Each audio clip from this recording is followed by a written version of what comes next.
Hi guys, it's me Liz. I'm here today to talk about my covers one more time. These are the August 2023 release junk journals. These are my how-to-use, kind of showing you the process, and the journals will be released at the end of the month. So we have stitched the covers together. The next step is anchoring them. I'm going to do one with an exposed spine, one with a concealed spine or hidden spine. This one, because of how much it has right here at the spine, will be the concealed spine cover. If you don't know what that is, don't worry. I will explain as we go. So when I was taking this book, the text block out, I nipped through this just a little bit. So what I did is I just reinforced that with a book page. So, oh, my cat's just knocked something off the table. It'll be fine. So what I do is the next step is I just lay it down like this, and the edge is a little bit raggedy. You know, it's a little uneven and whatnot. And you can get as, you know, precise with this trimming or as leave it as messy as you want. Each has its own benefits and looks, you know. So, let's see, I think that looks good to me. What I do is I just put glue right along this inside cover. I don't put glue on the outside typically. Sometimes I've done that, and that's just another way to go, but this is how I did this set. And I just glue you know, all the way around. And you can glue in phases if you want, if you can't work fast enough. Depending on the glue that you have, you know, you have to know your pace and your glue, because you do want to make sure that you get it in there where it will, you know, adhere really good. And so I start by just folding down the corners. And I just let that grab for half a second.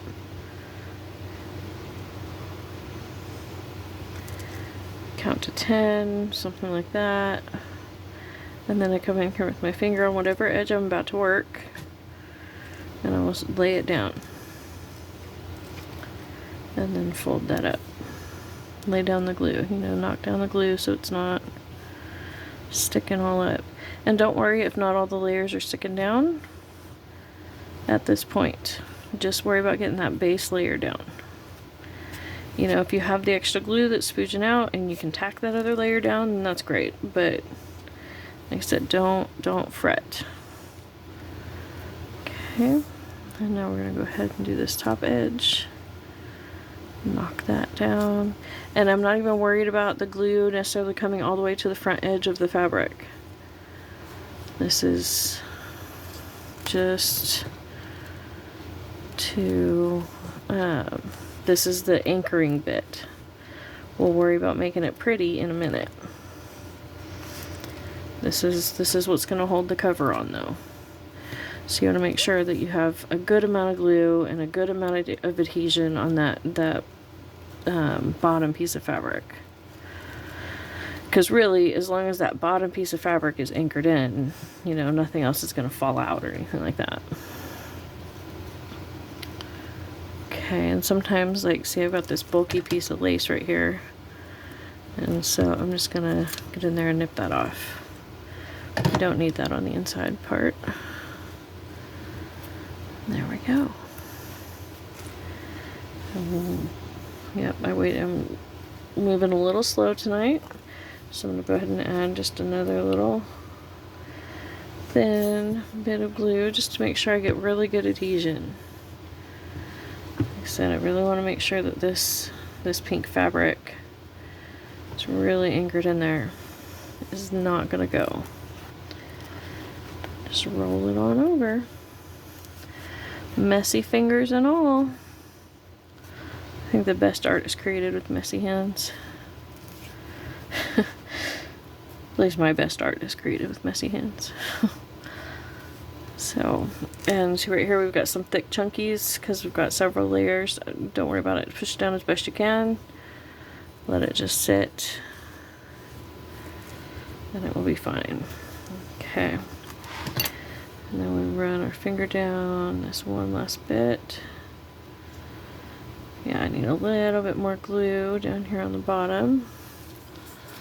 Not surprising. It's better to just glue one side at a time. I got a little overconfident, but I also have my camera lights on, which I don't always have on while I'm working, just myself, you know. So I think they dry stuff out a little quicker. Being all bright. Okay. There we go. Now when you're doing the last edge, I like to kind of lift up the book and really tug. Really tug that edge down right there in that center. And just all the way over. Tug as you go. Really make sure it's taut. Again, don't worry about how it looks. We're not worried about that at this point. We're just worried about getting that really well anchored down. I mean, obviously you don't want huge chunks or anything like that. You want to, you know, avoid unnecessary bulk and all of that. But the extra layers sticking up is not something to worry about. Okay, now what I do is I go back with my glue, and wherever I need to, I will add that little bit of glue that little bit of lace needs. See that? That's why I wasn't worried about it if it grabbed it first time out or not. I think that one's stitched down pretty good. So I'm gonna go ahead and just do these. Push these down. And sometimes with the lace, you do have to kind of convince it to stay down. Yep, it's being stubborn, so I'm going to grab out some of my clips and just clip it down. Doesn't want to cooperate, doesn't want to stay where you want it. Put glue under there, clip it down. And it will eventually obey. There we go. A little more glue there. Another clamp. Yep. And then we've got a little bit down here. Now you could just cut this free, you know, cut it loop back and let that be a, you know, a jaggedy edge, you know, shabby chic style, you know, fringe and whatnot. And I have done that, and that's a cool look too, but I want to do something a little bit more finished with all of this lace. So I'll get this guy all clamped in here. Let's see, did I glue that? Yeah, it's got fresh glue on it. There we go.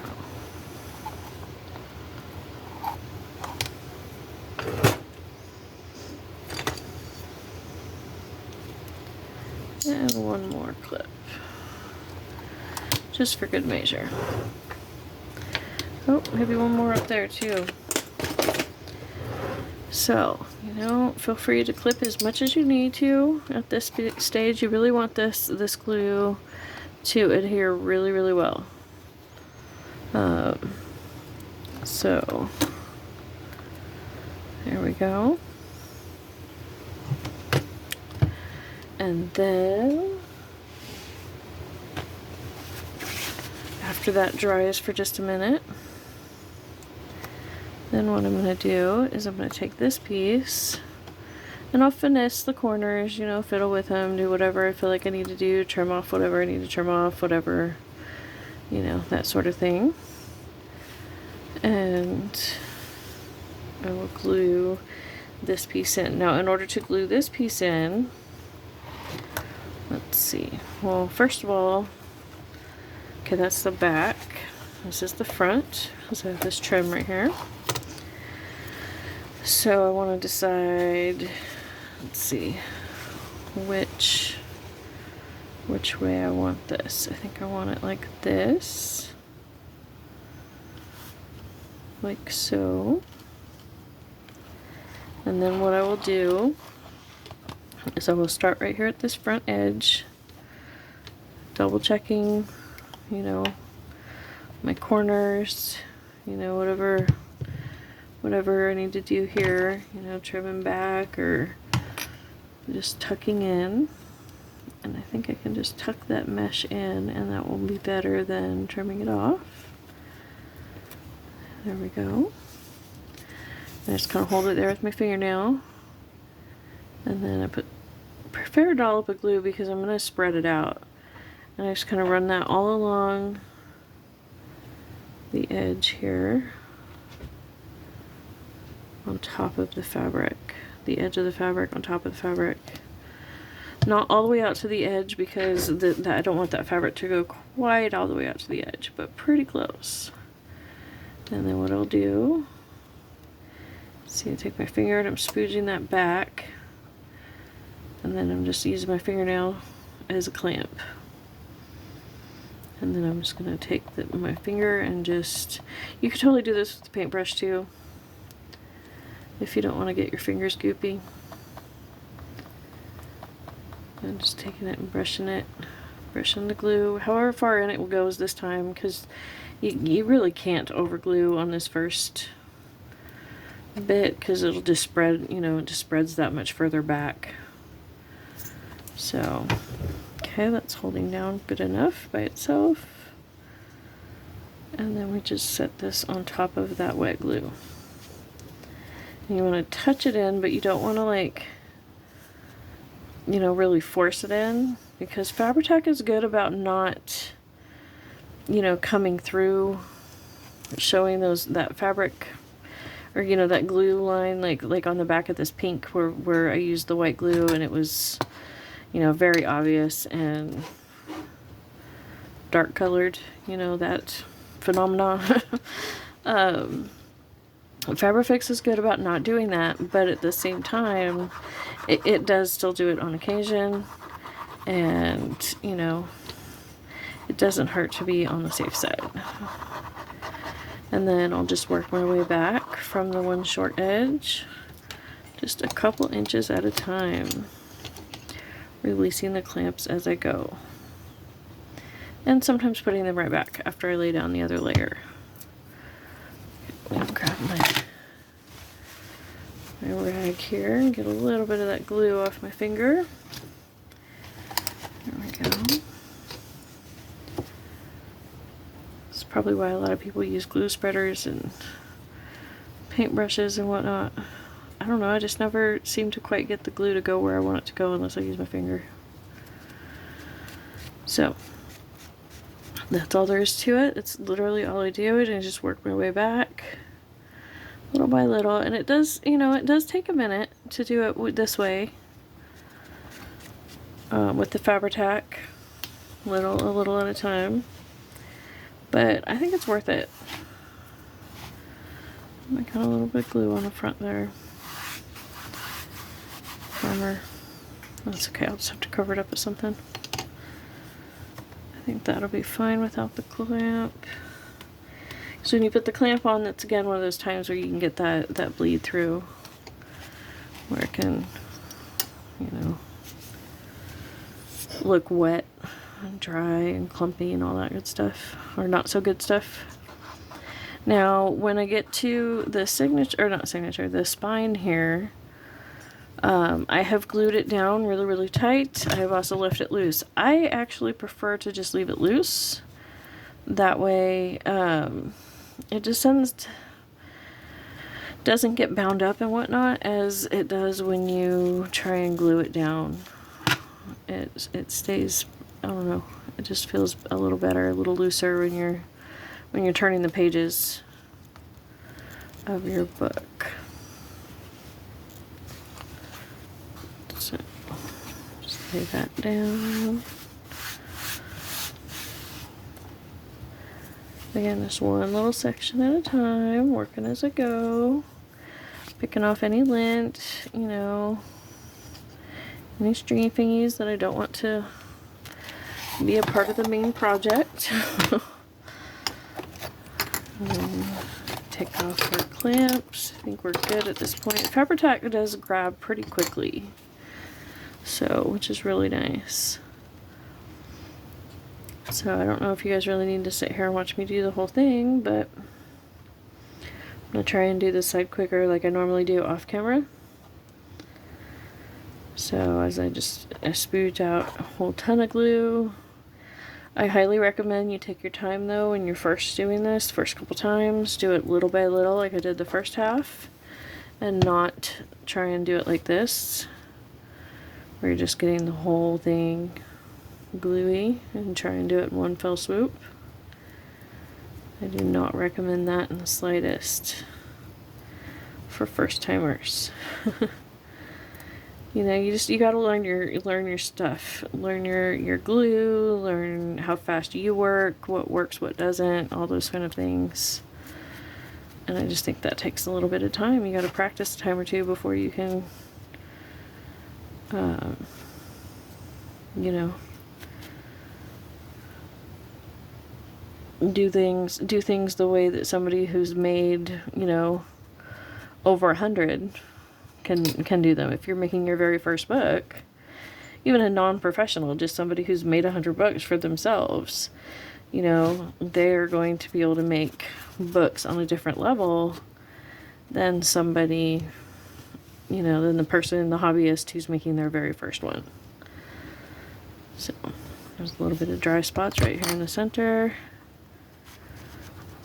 There we go. And then we flip. Flip and tack.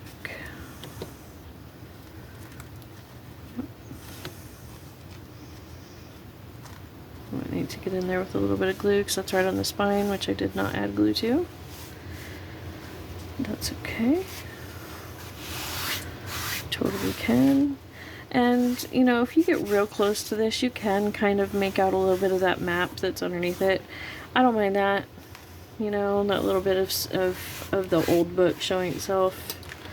If that bothers you, then use a little bit of gesso or white acrylic paint or book page to white that out before laying this fabric, your inner fabric, down on top of it. Okay, I got a fold in there. I'm gonna have to pick that out real quick before it sets up. There we go.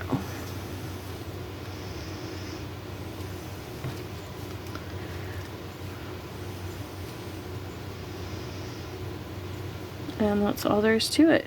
When you're doing an exposed spine, the reason why it's called an exposed spine, I'm going to have to add a little bit of glue along that, is because when you're done, when we're done, we'll be able to see the binding mechanisms. See, this is a hidden spine. You cannot see anything.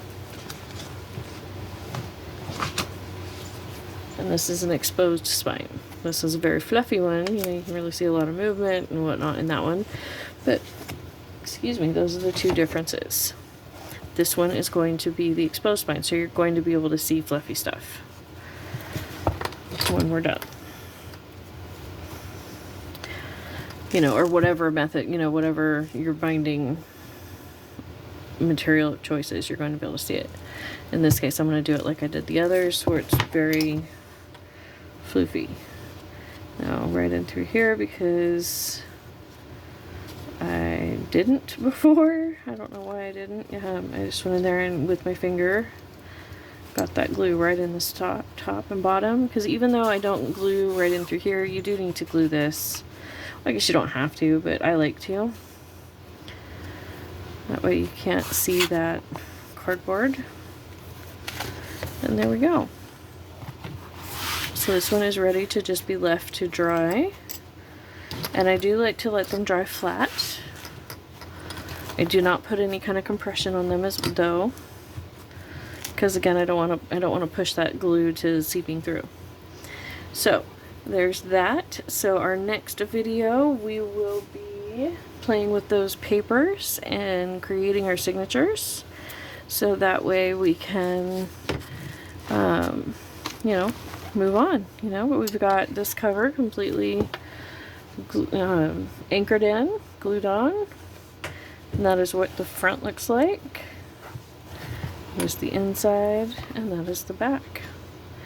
Thank you so much for joining me, and I can't wait to do our next few steps together. I can't tell you how much I appreciate every moment we spend together.